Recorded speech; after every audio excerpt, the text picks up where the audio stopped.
Hello, നമുക്കിന്നൊരു പുതിയ കാര്യം പഠിക്കാം. ITP എന്ന് പറയാം. പണ്ട് ഇതിനെ നമ്മൾ ഇഡിയോപ്പതിക് ത്രോംബോസൈറ്റോപീനിക് പെർപ്യൂറ എന്ന് പറഞ്ഞിരുന്നു.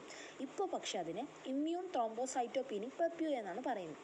കാര്യം എന്താണെന്ന് വെച്ചാൽ, സാധാരണ നമുക്കറിയാം എന്തെങ്കിലും ഒരു പനി വരികയോ, അതായത് ഇപ്പോൾ ഡെങ്കിപ്പനിയോ അല്ലെങ്കിൽ എലിപ്പനിയോ, ലെപ്റ്റോസ്പൈറോസിസ് എന്ന് പറയും, എലിപ്പനിയോ അങ്ങനത്തെ എന്തെങ്കിലുമൊക്കെ പനി വരികയാണെങ്കിൽ നമ്മുടെ കൗണ്ട് കുറയുമെന്ന് കേട്ടിട്ടില്ലേ? കൗണ്ട് കുറയും എന്ന് പറയുന്നത് എന്താണ് നമ്മൾ ഉദ്ദേശിക്കുന്നതെന്ന് പറഞ്ഞാൽ പ്ലേറ്റ്ലെറ്റ്സ് കുറയുമെന്നാണ് പറയുന്നത്. പ്ലേറ്റ്ലെറ്റ് സാധാരണ ഒരു മനുഷ്യന് 1.5 ലക്ഷത്തിനും ഒരു 4.5 ലക്ഷത്തിനും ഇടയ്ക്കാണ് സാധാരണ അതിൻ്റെ ഒരു അത് വേണ്ടത്. ഈ 1.5 താഴെ ആകുന്ന അവസ്ഥയാണ് നമ്മൾ കൗണ്ട് കുറയുക അഥവാ പ്ലേറ്റ്ലെറ്റ്സ് കുറയുക എന്ന് പറയുന്നത്. അതിങ്ങനത്തെ വൈറൽ ഇൻഫെക്ഷൻ വരുമ്പോൾ ഉണ്ടാവുന്നതാണ്.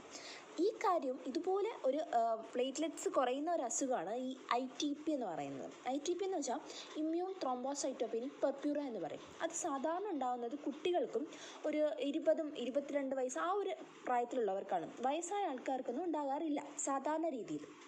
ഇതെന്താണെന്ന് പറഞ്ഞാൽ, നമുക്കൊരു ഇൻഫെക്ഷൻ, എന്തെങ്കിലും ഒരു വൈറലോ എന്തെങ്കിലും ഒരു ഇൻഫെക്ഷൻ വന്നതിന് ശേഷം നമുക്കറിയാം നമ്മുടെ ബോഡിയിൽ, അതായത് എന്തെങ്കിലും ഒരു ഇൻഫെക്ഷൻ വന്ന് എന്താ ചെയ്യും, അതിനെതിരെ നമ്മൾ ആൻറ്റിബോഡി ഉണ്ടാക്കും. നമ്മുടെ ബോഡി ആൻറ്റിബോഡി ഉണ്ടാക്കുമ്പോൾ സാധാരണ ഇൻഫെക്ഷൻ മാറുമ്പം ആ ആൻറ്റിബോഡി നമ്മുടെ ബോഡി തന്നെ നശിപ്പിച്ച് കളയാറുണ്ട്. പക്ഷേ ഈ ഒരു കാരണത്തിൽ ഇവിടെ എന്താ സംഭവിക്കുന്നത് പറഞ്ഞാൽ, ഈ ആൻറ്റിബോഡി നിലനിൽക്കുകയും ഈ നമ്മുടെ ശരീരത്തിലെ പ്ലേറ്റ്ലെറ്റ്സുകളെ പോയി അറ്റാക്ക് ചെയ്തിട്ട് അതിനെ അങ്ങ് നശിപ്പിച്ചു കളയും.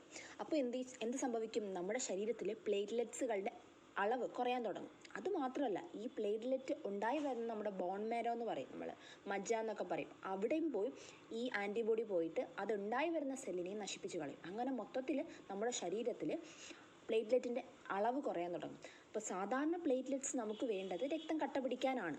അപ്പോൾ ഈ പ്ലേറ്റ്ലെറ്റ്സ് കുറയുമ്പോൾ എന്താ സംഭവിക്കുന്നത്, നമ്മുടെ ശരീരത്തിൽ രക്തം കട്ട പിടിക്കാതിരിക്കും. അതായത് അധികമായിട്ട് രക്തസ്രാവം ഉണ്ടാകും, അതായത് ബ്ലീഡിങ് എന്ന് പറയും. അപ്പോൾ ബ്ലീഡിങ് ഉണ്ടാകുകയാണ് ഇതിൻ്റെ മെയിൻ ലക്ഷണം.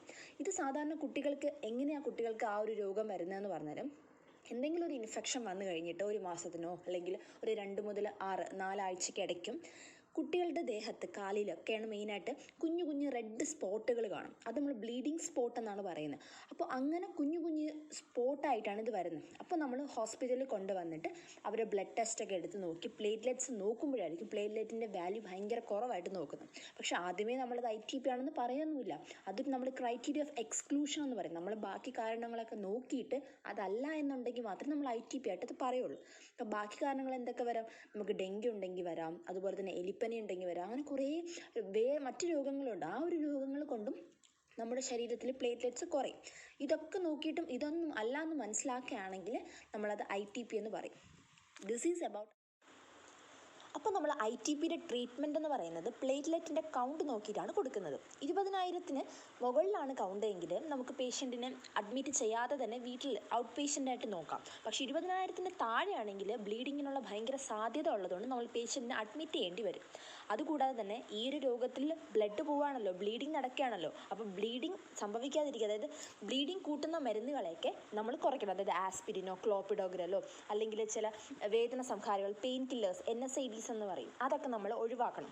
കാരണം അത് പിന്നെയും എന്ത് ചെയ്യും, ബ്ലീഡിങ് കൂട്ടാനുള്ള സാധ്യതയുണ്ട്. ഇത് നമ്മൾ ട്രീറ്റ്മെൻറ്റ് എന്താ കൊടുക്കുകയെന്ന് വെച്ചാൽ, നമ്മൾ പറഞ്ഞു ഇതൊരു ആൻറ്റിബോഡി ഉണ്ടാവുന്ന കൊണ്ടാണല്ലോ. അപ്പം ആൻറ്റിബോഡി നശിപ്പിക്കണമെങ്കിൽ നമ്മൾ സ്റ്റിറോയിഡ്സ് ആണ് കൊടുക്കുന്നത്. അപ്പോൾ നമുക്ക് പ്രെഡ്നിസോളോണോ അല്ലെങ്കിൽ ഡെക്സാമെത്തസോണോ പോലത്തെ സ്റ്റിറോയിഡുകൾ ഓറലി കൊടുക്കുക, അത് ടാബ്ലറ്റിൻ്റെ ഫോമിൽ കൊടുക്കാൻ പറ്റും.